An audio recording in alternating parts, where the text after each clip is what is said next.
I want to show you the 5 terrible mistakes to avoid after you close on a self-storage deal. Number 1, doing all the work yourself. On the first deal that I bought, this dinky little 65 unit property, that's all I knew because I knew nothing about self-storage and I started to do all of the work myself. What I will tell you guys is that it's very important to get in, understand all the tasks of self-storage, which there's not a lot. Number 1, automate, right? Like the biggest thing I can think of is payments. I can't tell you how much time I wasted and spent just getting payments from customers when really I should have just set up my online software and just sent them links to make them pay online to where I don't have to collect physical, I don't have to go to the bank, I don't have to do all that. Automating every step of the process that you can. And what you can't automate, I want you to delegate. So in the beginning, the property, the deal is big enough, has enough revenue, I want you to hire what I like to call is a site technician, or really if the property is big enough to have a full-time manager, already has a full-time manager,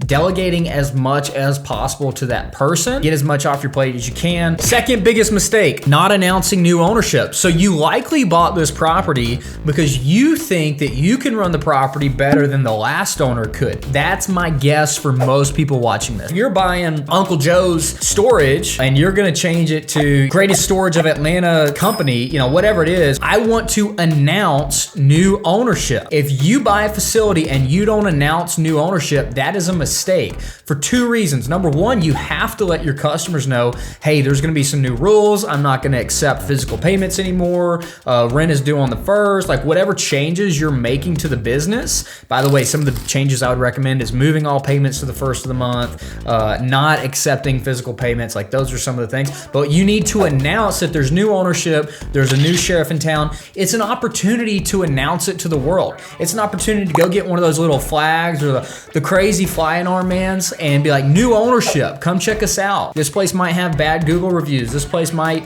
you know, have bad word of mouth, bad goodwill in the market. We want to let the world know new ownership is here and we're really excited about that. Number 3 biggest mistake you can make is not